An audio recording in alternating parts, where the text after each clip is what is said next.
Uh, Good morning, everyone. Good morning. First and foremost, thank you so much for the invite, and you have a beautiful, warm community here. I can already sense that. Met already so many nice people. So, super honored and humbled to be here. And today's theme, it's like Corso, a faint glimmer of hope. Also the beautiful text script of how that looks here.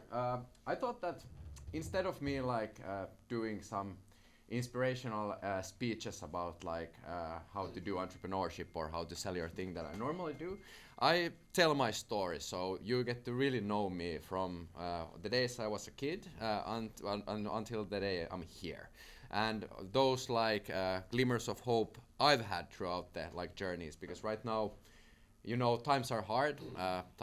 In Finland it's hard. In the world it's hard. There is a lot of turbulence. There is a lot of uncertainty.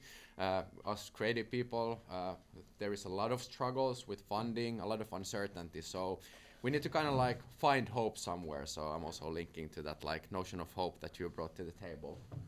But without further ado, I wanted to start with one driving force that has taken me onward in life, and then it goes pretty much like this: if you hear a voice within you say you cannot paint, then by all means paint, and that voice will be silenced.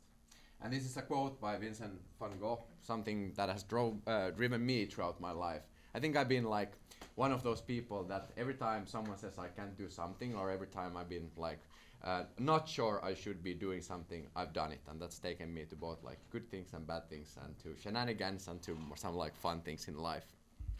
And I was born 10th of March 1996, which means that pretty much in 1.5 months I'm turning 30, so I'm getting this first time pressure of life. I'm getting old. No. Thing comes from it that officially in Finland, it says that young people are people under 29. So it's actually that's what it says on paper. Well, anyways, this is me when I was a kid. Hear me reading some beautiful psalms back in a high school in Helsinki. In Tuusula. And I was born, thankfully, healthy, Finnish-Swedish with blue eyes, and for some reason that became my first glimmer of hope, because even though I was born in Kerava, I don't know how many of you know the city Kerava. It's pretty odd to be born as a Finnish-Swedish person there. I had one friend who was also Finnish-Swedish. She was a girl. I dated her. She was my first girlfriend when I was 8. Then we broke up, and then I didn't have that one friend either. So I was left pretty much alone in the Finnish-Swedish scene. And Kerava is known as the Finnish Hollywood. We even have this beautiful sign. If you haven't visited, you should visit. But the second glimmer of hope, I think, that has to do a bit with this story also. I don't know how many know, but Kerava is here, north of Helsinki, around 30 kilometers. We had always this rivalry between Kerava, and then there is this really crazy and scary place called Corso, and I think it goes really well with this. Welcome to visit anytime. Yeah. So then my second glimmer of hope became that I was born in Kerava and not in Corso. Thank you for that. In Corso? Yeah, actually more than in Kerava. Because there is a Swedish-speaking high school in Vantaa. So I also went then to high school in Vantaa. But my life started as normally in Finland. People's journey start either you do sports or then you do arts or creativity. You can't do both. That's impossible. You need to choose. So I became a basketball player. I'm the number 4 here on the left side.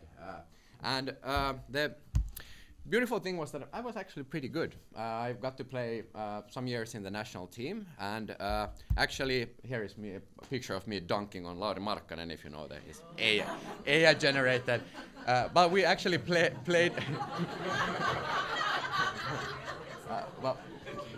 we actually played together in the national team for a couple of years. He's a really good friend of mine. Unfortunately, he's on the other side of the pond, and we don't get to see each other that much anymore.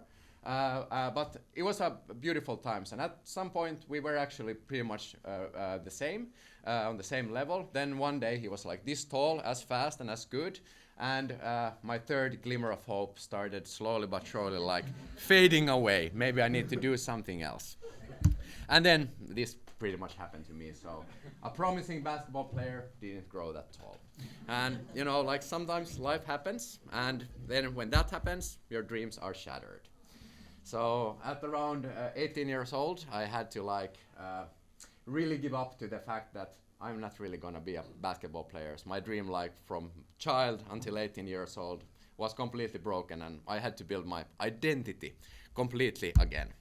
So as normally Finnish boys, and nowadays also more and more girls do, I went to the military. Here I am. Became a reserve officer and like found my beautiful way in leadership. So actually like leading big groups of people. And then like after basketball, I found kind of like maybe I will actually turn out into something else in my life. So that became my fourth glimmer of hope. And while being in the military, I also attended this competition because I didn't at all know where do I want to study, what I want to do, what I want to do when I grow up. I attended this startup competition, so come up with the best idea, and it was the times when everyone had the iPod Touch, so everyone was like coming up with app ideas. So then I was like clever, and I thought that if everyone comes up with app ideas, what if I come up with a company that helps them to do their apps? And then I won the competition. And when you won the competition, I got a bit faster and easier route to come into business school, so Hanken here in Helsinki, so the Swedish-speaking business school. And then university became my fifth glimmer of hope. Maybe now I can prove to my parents that I can actually do it, and I can get the degree. And we have this fun like saying in the Finnish-Swedish duck pond that the life goes pretty much so that Norsen, Hanken, Handelsbanken, which pretty much means that you go from high school to study at Hanken business school, and then you go work in a bank. So that's pretty much it. So I was super excited. Now I get to read finance and do the math and go put my like puffy jacket on and then go like run the banking things. And I hated it. So my dreams were shattered. I was not going to be a banker, that was for sure. So now I'm sitting there in business school and I'm like, oh shoot, I'm here. I don't really like it. I don't really want to do this thing. So what do I do then? I go down in our basement in the business school. And in that basement, we had just started something called like an accelerator or incubator. Now you probably all know what those are. And that was because we had something like this happening in Finland. So is there someone who doesn't know what Slush is? Couple don't know. Slush is the world's leading startup event, so it's pretty much an event that brings investors and startups together. It was one of the ones that became the most like globally known. So every year in November, when it's cold, dark, there is slush on the ground. The world gathers in Helsinki, which is crazy. Why would people come here then? But they come here for this, and nowadays it's 4 trillion euros like assets under management. So a lot of money comes here just to invest in all of these startup companies. And hopefully we can build something similar like this for the creative and cultural industries to get all the trillions here and invest in all the beautiful creativity here in the room. And Slush inspired me to become an entrepreneur, to build my own startup. And here on the left side, we started a waitering company. So we had a beautiful story there. We were like relatively good looking, everyone can make their own opinion, young Finnish-Swedish boys. And we found this like amazing target audience that, hey, there are these like slightly older Finnish-Swedish housewives or ladies who are looking for young waiters to come to their parties. So suddenly we had like hundreds and hundreds of like ladies asking us to come and serve, and we found like this perfect target audience. And from there, we got a business. And nowadays, it's still alive. The company is doing well, but our target audience now is broad. We have a lot of different type of clients. So. But it was a fun story how to start it. So then startups became my sixth glimmer of hope. And now I'm going to be like a tech millionaire. So then life after that, it went kind of like upwards. And I got to do a lot of beautiful things in the startup ecosystem. We built a community between Nordic young people and African young people. We had 32 African countries on board. CaterMate went really well onward. I got to speak at all of these beautiful events around the Nordics. And we even ended up starting this crazy project in northern Norway by the Russian border called Nothing Hill, so turning an old abandoned hospital into like a startup and innovation campus. And now I was like, everything is going so well, I'm so excited. And then this happened, the pandemic. So suddenly no waiters are needed anywhere anymore because they are not allowed to go to restaurants. There is no chance for us to travel between the countries, so all of the ambitious Africa things took a big toll. Then I thought, well, thankfully we have this hospital and we can develop that. So then the war started. So after that, like you have a big building on the border. Suddenly no one wants to invest money there, no one wants to do anything there. And once again in my life, all my dreams were shattered. And like at this point, it's been pretty many like big tolls, and like young man starts to be like pretty devastated. Like what is it going to happen in life? Where do I really like find like the journeys and the ways I want to go? So I found another thing, like self-help. I have been super addicted about that. I started to read a lot of books like how do I better myself and how do I find all of these interesting things. And self-help became kind of like one part of my life. And then the other thing I started to really find passion was this personal branding. So putting myself out there. And I even started this project. I've tried it all.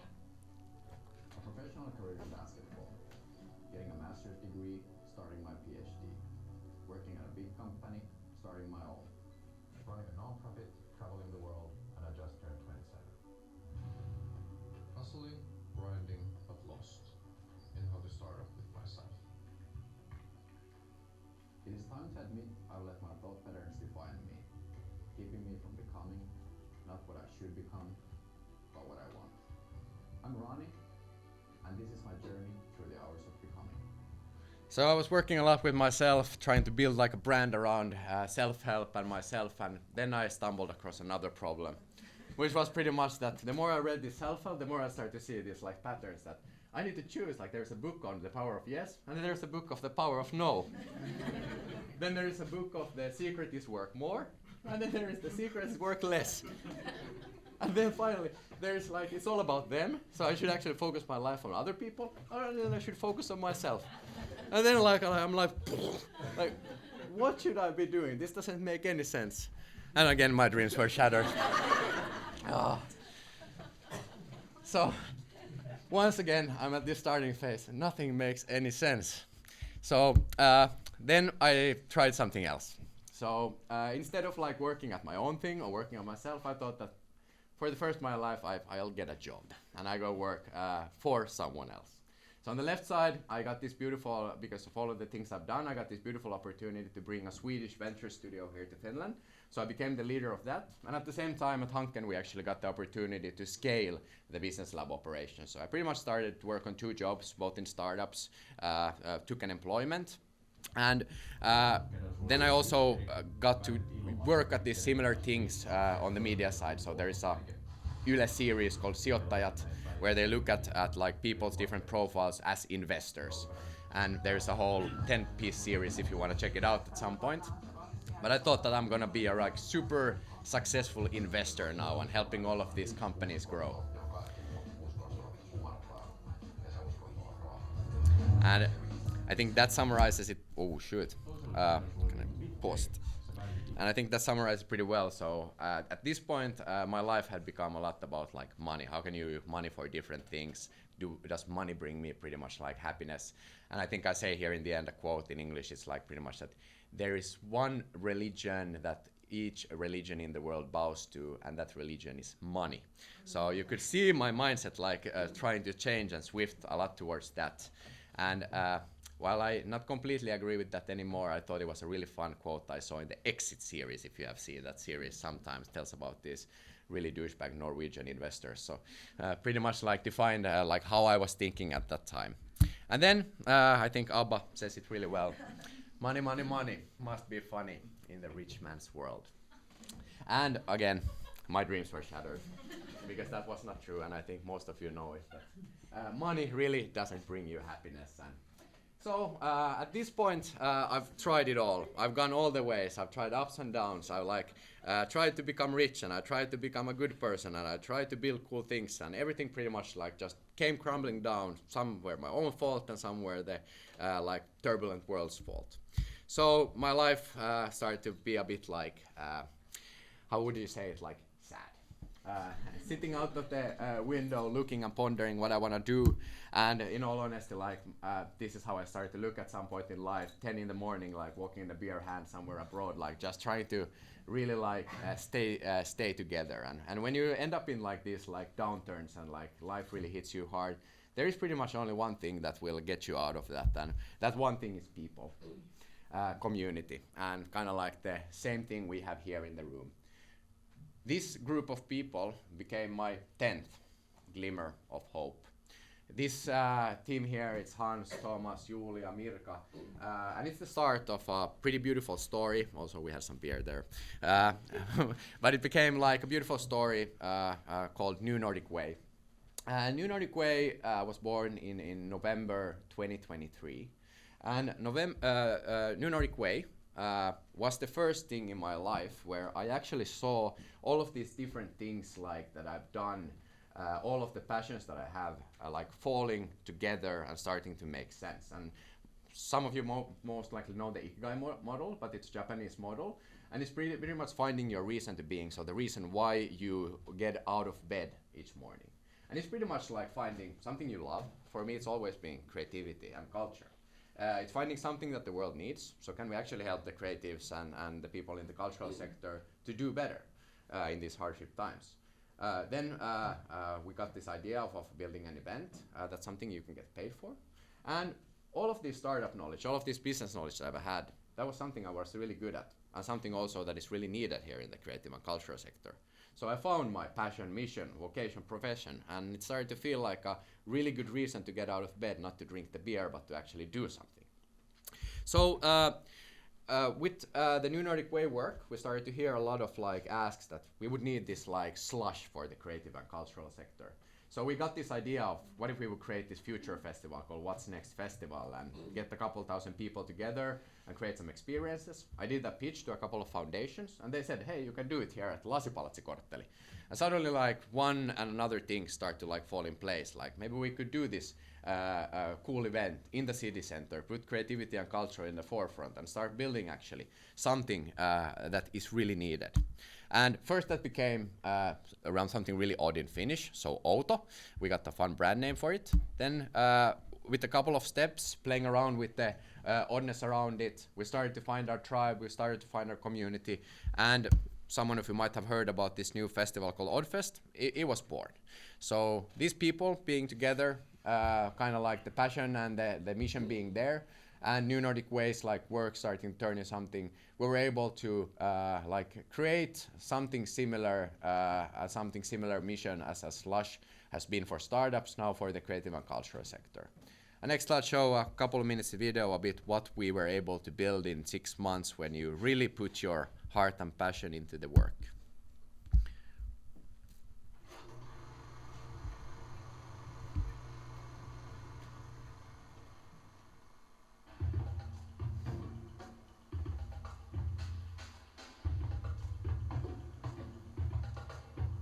It all started with a simple idea: to create a space where art, business and society collide.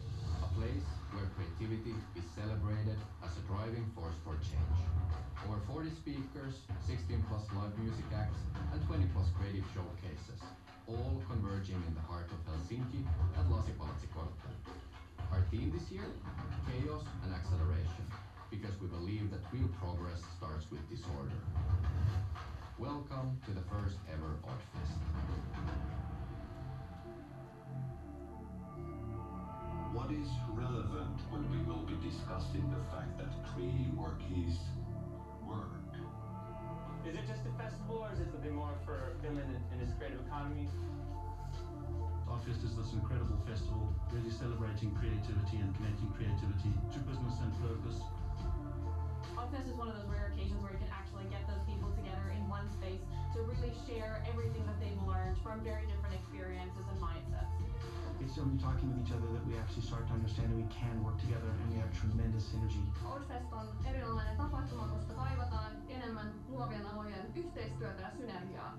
We want to bring more of Finland to the world and to everybody here to be able to enjoy it. We're doing amazing creative things here, and so it's important to showcase it to everybody.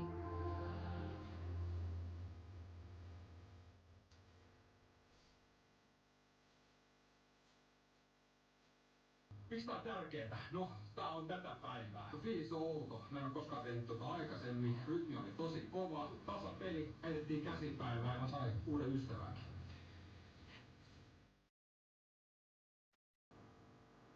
Vi hade just så här debate in the dark och det här var faktiskt min första debate in the dark. Det var helt fantastiskt bra. Och så jag verkligen rekommenderar för alla.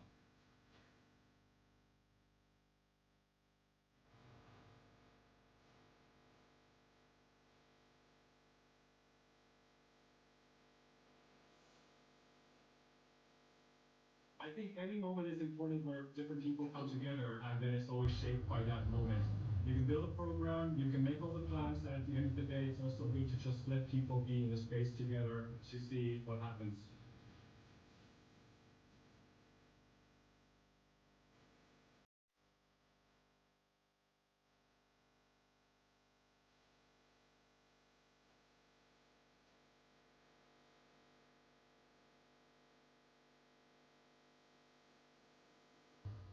To all the other ones who believed and made it real, thank you. Together we showed the world what happens when creative people go all in. And the craziest part? This was just the beginning.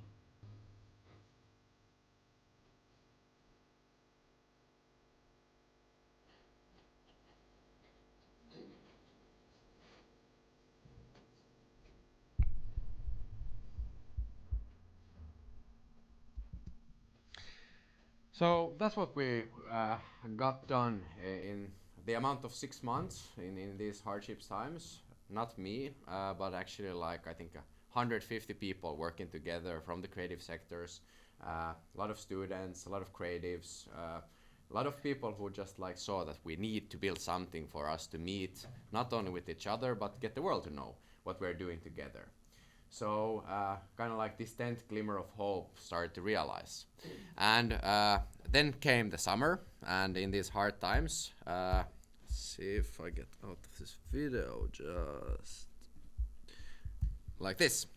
So not every dream shattered at this time, but the kind of like glass got a crack, and the summer was like pretty tough because we did a bit of a loss, as normally festivals do, and in these times it's not that easy to cover a loss, especially when you're doing something new. The glass cracked, but it hit me with the realization at that time that Leonard Cohen said back in the days pretty well. There is a crack in everything, and that's how the light gets in. So maybe if I and we as a team didn't let this like glass shatter, but we saw it as like an opportunity. It's gonna be hard, and it's gonna be tough. But kind of like this is the reason why we're doing this. It's because someone needs to do it, and we need to let the light in. And the other fact was that I'm a lot like this. If you got from the story, it's a cockroach. So you know, like you can't kill a cockroach, and I like that became a pretty defining like version of myself. But what's even better than a cockroach is when you have a handful of cockroaches. Because then you definitely can't kill them. There is a lot of those. And I think like our team, all the people here in the creative cultural sector, they are all kind of like, we are here to like stay. We're here to like, nothing will take us down. And we kind of like need to put the work in. And when that started to happen, sorry for like creating nightmares for you, Oddfest 2026 got a continuum. And we got a beautiful group of people working together. That became the 11th glimmer of hope, the work we're doing right now. And everything got so clear for us in the summer and in the fall. It was super hard, but we worked. We got pretty much our vision that is we want to enable the growth and the relevance of the Finnish creative and cultural ecosystem. We really want to put the work in to put that ecosystem on the map. On the other side, our mission is super simple. We try to say that we want to create the Nordic's best creative and cultural event. Then we met with Mika Ihamuotila, you might know, the chair of Marimekko, also the biggest shareholder. He pretty much vouched us and said that I will stand behind this. I really love what you're doing. I really want to support it. This is really needed. And he said to us, don't talk about the Nordics. Say that you're building the world's leading creative industry event. That's the least ambition you need to put on the map, because together here, we all people, we can actually do it and we can actually make it happen. So with Mika's support, we changed a bit of the lingo. We came up with a more ambitious, like city takeover type of festival. So now Oddfest looks pretty much like this. We have 3 different layers of things. Those layers of things are the Creative Week, which means we have a full week of activities. Whoever here has a gallery, wants to organize event, wants to do a creative morning, anything we want to like organize throughout that week, anyone can organize, and we'll make sure that all of that information is found on the map. Then we have our own 2 concepts. We have a creative and cultural business conference. So you all as experts on the stage creating that content for the business leaders so that they understand the value of creative and cultural doers. Not putting creative and cultural doers just as entertainment on the stage, but actually putting them as the thought leaders. And then we have Oddfest, which is our like own festival format, multi-venue festival in the heart of Helsinki, where we have art, music, dance, movies, discussions, workshops, all these different things brought together to kind of like a mixed type of multi-venue, multi-creative festival. And this year we tried to do it double everything, so double amount of visitors, reaching the double amount of people, and getting more than 300 people to work together with us. So if anyone wants to partner, work together, we are more than like happy to do that. We're just like open, we want to do things together. That's where I see like future lies. And we're doing it with a pretty beautiful team, so it's all of these people making it happen. A lot of fun creators from the like sector who really start to know how things are going. But most importantly, I hope that we see a lot of you working together with us, not only for the festival, but throughout the year. We have 2 ways on the oddfest.co site. You can see already now join. So one is like submitting any event or thing you want to bring to the week. Or the other thing is that if you are an artist or a creative, you want to come and dance or sing or do poetry or show your art, send us a like open call, and we're starting to go through them soon to create the program so that it's not me deciding that I want Shakira there, but that we actually want something else from the local ecosystem. And I think with kind of like those like things and what defines a lot of my story and a lot of my work, one is that I was able to move over from the dark side, from the business, to the bright side, which is the creative and cultural sector, which makes me super happy. But it's also that if you can see even the slightest glimmer, a slightest like possibility of light in the end of the tunnel, that's enough for you to keep going. So don't stop if you feel there is even a small spark. Because when you move towards that spark, it starts to like evolve and it starts to grow, and at one point you find the end of the tunnel and then you get out. And I can promise you the life has always gone in these cycles. The cycles goes pretty like evenly across the years. There is always good times and there is bad times. Now 2023 was the bottom of the bad times, and from there it shows the graph, if you look at it, that 2032 will be when we're on the top again. So now we're already a couple of years into the upward stride. So there will be good times, and we just need to follow that like glimmer that we can see in the end of the tunnel. And this was my story, my presentation, hopefully some inspiration, my 11 glimmers of hope. And you might ask, why 11? Well, that's an odd number, so of course 11, not 10. 10 would make sense, but I go with 11. So now I think I'll leave some room for questions, and I say a heartfelt thank you for laughing with me or to me, I don't care. But you had fun. Thank you.